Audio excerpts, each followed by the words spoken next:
நான் உங்க அடக்கிஸ்னர் என்னன்னு பார்த்தீங்கன்னா நம்ம சேஃப்டி எங்க ஆட்சியில் ரொம்ப பாதுகாப்பா இருக்கு பெண் மக்களுக்கு அப்படின்னு இருக்காங்க. யாரோ பொண்ணுங்களுக்கு 6 வயசுலேருந்து சின்ன குழந்தையிலேருந்து 60 வயசு 65 வயசு கிழவி வரைக்கும் ரேப் பண்ணுறது, லேடி போலீஸா நகையை அத்துக்கிட்டு போகிறது எல்லாம் யார் ஆட்சியில்னு பார்த்தீங்கன்னா ஒன்று ட்ரக்ஸ் விற்கிறவனா இருக்கும், சரிங்களா, ப்ளஸ் ரேப் பண்ணுறதா இருக்கும், இல்லை அடிச்சடியில் இருக்காம பல போஸ்டிங்கரை கொடுத்து எம்பி ஆக்கியிருக்காங்க. அது வேற விஷயம். என்னன்னு பார்த்தீங்கன்னா அது ஒன்று.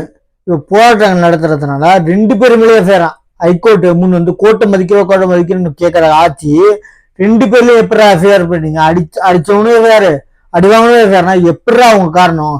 அதே மாதிரி இந்த சேஃப்டின்னு சொல்ற ஆளுங்க இவங்க ஆட்சியில ரொம்ப அநியாயமா போயிட்டு இருக்கு. எங்கன்னு பார்த்தீங்கன்னா சிறுமியை கர்ப்பமாக்கியார் போக்சோவில் சிக்கினார். யாருன்னு பார்த்தீங்கன்னா ஈரோடு மாவட்டம் அந்தியூர் அருகே 14 வயசு சிறுமியை 5 மாத கர்ப்பமாக்கிய இளைஞர் போக்சோவில் சிக்கினார்.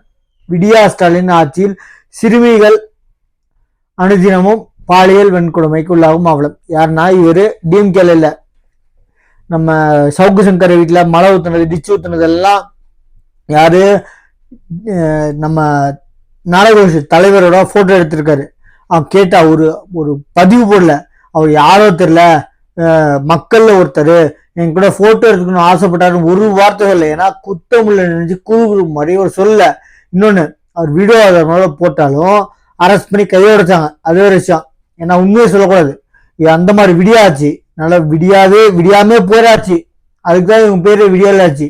விடியலாச்சுன்னா விடியாம போறதுதான், விடியாம போயிடும் எங்களை தேர்ந்தெடுக்கன்னு சொல்ற ஆட்சி தான் இந்த ஆட்சி. நல்லா புரிஞ்சுக்கோங்க.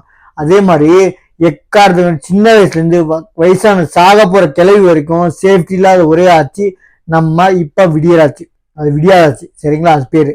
அதே மாதிரி அந்த துறையோட அமைச்சர் வந்து 5 மேடம் பாரு, இன்னொருத்தர் அமைச்சர் வந்து 8 மேஜம் பாரு. அவங்க துறையில பேசுறது கூட மாட்டாங்க, துப்பில்லாத ஆளுங்க. லெட்டர் எழுதி கொடுத்தா ஒரே மாதிரி எழுதி கொடுக்கணும். அதுவும் இல்லை, இந்த போஸ்ட்மார்டம் பண்ணதை நைட்ல இருந்து காலையில கூட பண்ணி முடிச்சுட்டு கூடவே போலீஸ் செக்யூரிட்டியை போட்டு எரிச்சு தகனம் பண்ணி முடிச்சிட்டாங்க. பக்கத்து மாநிலத்துக்கெல்லாம் போய், பக்கத்து ஸ்டேட்டுக்கெல்லாம் போய், மாநிலம் இல்ல ஸ்டேட்டுக்கெல்லாம் போய் எரிச்சு அவங்க உங்க ஊர்ல பக்கத்து ஸ்டேட்ல இருந்து ஃப்ரீசர் பாக்ஸ் எடுத்து வந்து ரொம்ப ஈஸி.